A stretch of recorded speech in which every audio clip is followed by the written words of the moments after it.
జగిత్యాలలో జంగ్ సైరన్ మోగింది. కేసీఆర్ ప్రజా ఆశీర్వాద సభకు సర్వం సిద్ధమైంది.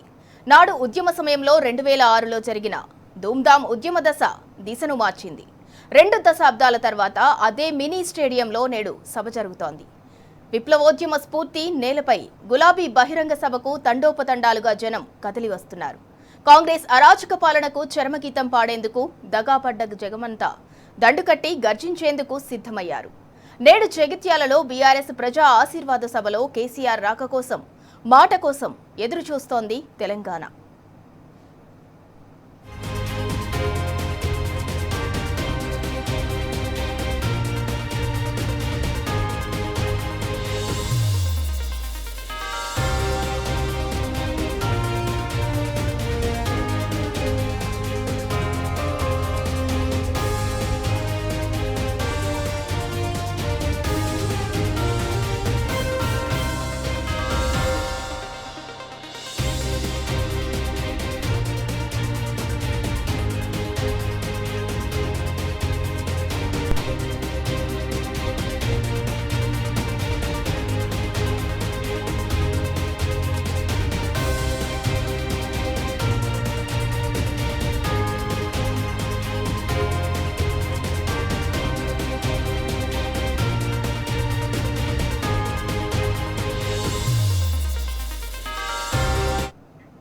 ఆది నుంచి బీఆర్ఎస్ పార్టీకి జగిత్యాల కలిసొచ్చింది.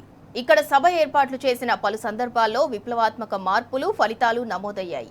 2001లో పార్టీ ఆవిర్భావం తర్వాత మినీ స్టేడియంలో పలు ఉద్యమకారులతో తొలి భారీ బహిరంగ సభను నిర్వహించారు.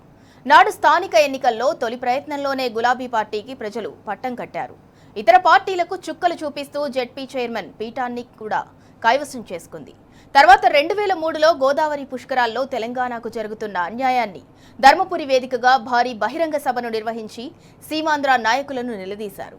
నాడు కేసీఆర్ సింహగర్జన ఉమ్మడి రాష్ట్ర ప్రభుత్వాన్ని భయపెట్టడమే కాదు, విధిలేక అప్పటి సీఎం చంద్రబాబు ధర్మపురికి వచ్చి పుష్కర స్నానం కూడా ఆచరించాడు.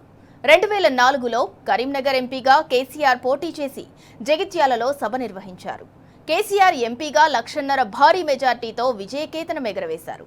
2006లో తెలంగాణ ఉద్యమ దిశను మార్చిన ధూమ్ధామ్ కూడా జగిత్యాలలోనే జరిగింది. ఇలా నాటి నుంచి ఎన్నో విప్లవాలకు వేదికైన జగిత్యాల గడ్డ నుంచి మరో ప్రజా నినాదం మొదలైంది.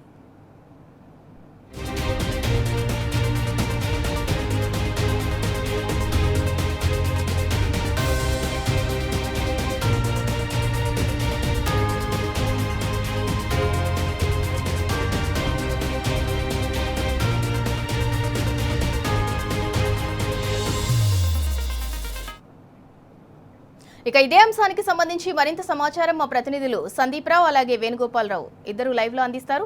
సందీప్ రావు, మొదటగా మీరు చెప్పండి, జగిత్యాలలో జంగ్ సైరన్ అయితే మోగింది, కేసీఆర్ ప్రజా ఆశీర్వాద సభకైతే సర్వం సిద్ధమైంది. దానికి సంబంధించి అంటే సభ ఎన్నింటికి ప్రారంభమవుతోంది? బీఆర్ఎస్ అధినేత తెలంగాణ తొలి ముఖ్యమంత్రి కేసీఆర్ ఎన్ని గంటలకు సభా ప్రాంగణానికి చేరుకుంటారు? 5:30 గంటల ప్రాంతంలో జిల్లా కలెక్టరేట్ వద్ద ఉన్నటువంటి హెలిప్యాడ్ వద్దకు చేరుకుంటారు. హెలిప్యాడ్ తర్వాత అక్కడ నుంచి బీఆర్ఎస్ భవన్ జగిత్యాల భవన్ కు చేరుకుంటారు. భవన్ లో ముఖ్య నేతలతో చర్చించిన అనంతరం అరగంట పాటు అక్కడ కార్యక్రమం కొనసాగుతుంది. దాదాపు 6 గంటల్లో ప్రాంతంలో 5:30 నుంచి 6 గంటల ప్రాంతంలో ఇక్కడికి సభా వేదిక వద్దకు చేరుకుంటారు. జీవన్ రెడ్డి గారు మాజీ కాంగ్రెస్ నాయకులు, సీనియర్ నేత, 43 సంవత్సరాల సుదీర్ఘ అనుభవం ఉన్నటువంటి జీవన్ రెడ్డి గారికి కండువా కప్పి పార్టీలోకి ఆహ్వానిస్తారు. వారితో పాటు వారి ముఖ్య అనుచరులు, పాత కాంగ్రెస్ నేతలు కూడా భారీ సంఖ్యలో హాజరు కాబోతున్నారు.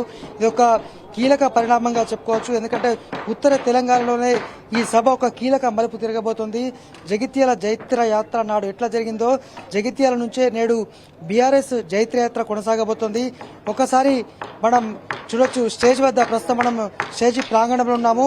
ఇక్కడ మొత్తం కూడా సీటింగ్ కెపాసిటీ దాదాపు ఒక 70 మంది విఐపీలు, కేసీఆర్ గారు మెయిన్ సహా మిగతా ముఖ్య నాయకులంతా కూడా కూర్చునే విధంగా అన్ని ఏర్పాట్లు అయితే పూర్తయిపోయాయి. ఇప్పటికే కుర్చీలు కూడా ఏర్పాట్లు చేశారు. ఎందుకంటే 1,00,000 మంది జనాభా వస్తున్నారని ఎక్స్పెక్ట్ చేసినప్పటికీ కూడా అంతకు మించి వచ్చేటువంటి అవకాశం ఉన్న నేపథ్యంలో అన్ని ఏర్పాట్లు కూడా పూర్తయిపోయాయి.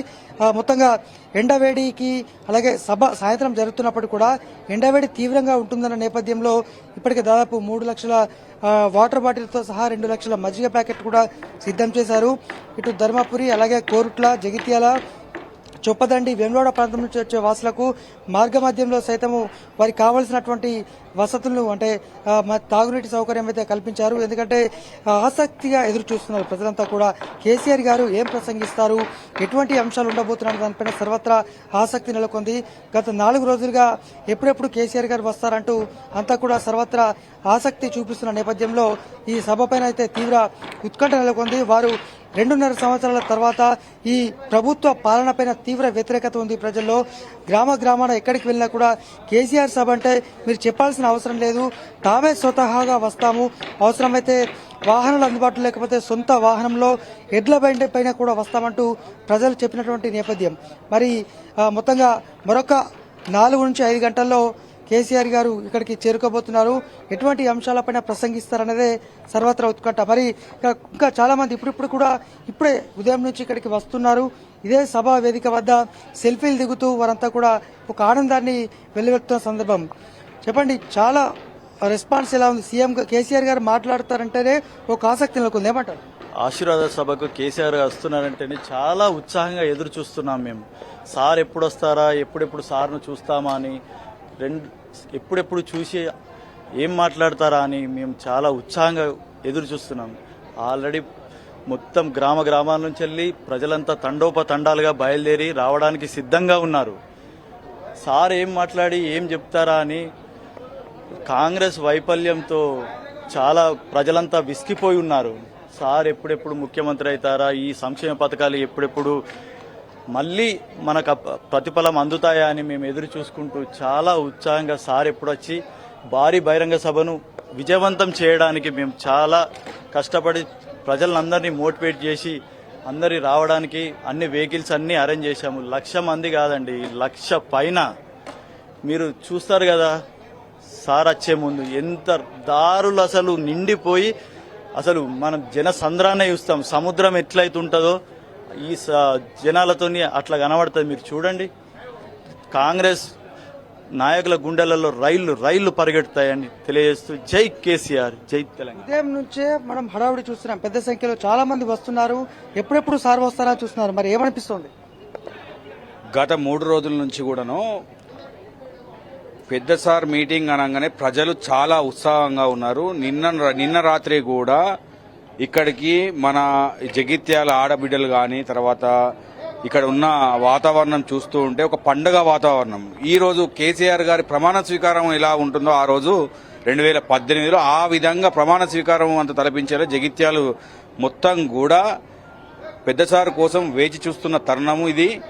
చాలా ఉత్సాహంగా ఉన్నాము. ఈరోజు ప్రజలు కానీ, మన బీఆర్ఎస్ పార్టీ కుటుంబ సభ్యులు కానివ్వండి, మరి మా ముఖ్య కార్యకర్తలు కానివ్వండి, చాలా ఉత్సాహంగా ఉన్నారు. సార్ ఎప్పుడు వస్తారా, ఏం మాట్లాడతారా, ఏ విధంగా మాకు సూచనలు చేస్తారు రాష్ట్ర ప్రజలకనే విధంగా వారు వేచి చూస్తున్న తరుణం ఇది.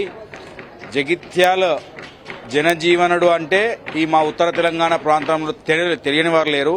ఈరోజు యావత్ రాష్ట్రమంతా కూడాను ఆశ్చర్యానికి గురైనటువంటి అంశం ఇది. ఎవరైనా కూడా ప్రతిపక్షం నుండి రూలింగ్ పార్టీలకు వెళ్లాలనుకుంటారు. అటువంటి తరుణంలో ఇది మొత్తంగా జగిత్యాల వేదికగా జరుగుతున్నటువంటి ఈ బీఆర్ఎస్ జైత్ర యాత్రకు సంబంధించి ఇప్పటికంటే చాలా పెద్ద సంఖ్యలో కూడా జనసందోహం రాబోతోంది. ఈ నేపథ్యంలో సభకు పూర్తి స్థాయిలో చేరుకోకపోయినప్పటికీ మెయిన్ చౌరస్తాల్లో జగిత్యాల ప్రధానంగా కూడళ్లు, తహసీల్ చౌరస్తా, పాత బస్టాండు, అలాగే కొత్త బస్టాండు ఈ ప్రాంతాల్లో భారీ ఎల్ఈడి స్క్రీన్లు కూడా ఏర్పాటు చేశారు. మొత్తము ఈ కేసీఆర్ గారి సభకు సంబంధించి జగిత్యాల పట్టణంలో 20 ఎల్ఈడి స్క్రీన్లు ఏర్పాటు చేశారు. కోరుట్ల ఎమ్మెల్యే గారు స్పష్టంగా చెప్తున్నారు, పోలీస్ అధికారులు ఇప్పటివరకు సహకరించారు. ఈ ఒక్కరోజు కూడా ట్రాఫిక్ ఎన్ని వాహనాలు వచ్చినా కూడా సునాయాసంగా ఇక్కడికి సభా వేదిక వద్దకు వారికి ఇచ్చినటువంటి ట్రాఫిక్ మార్గాల్లో వారు చేరుకునే విధంగా అయితే సహకరించాలని విజ్ఞప్తి కూడా చేశారు. ప్రభుత్వం ఎన్ని చులకనగా చేసినటువంటి ఎన్ని చిలిపి చేష్టలు చేసినా కూడా సహించబం, ప్రజలు తల్లి వస్తున్నారని చెప్పడం జరుగుతోంది. ఇది సభా వేదిక వద్ద నుంచి అప్డేట్స్.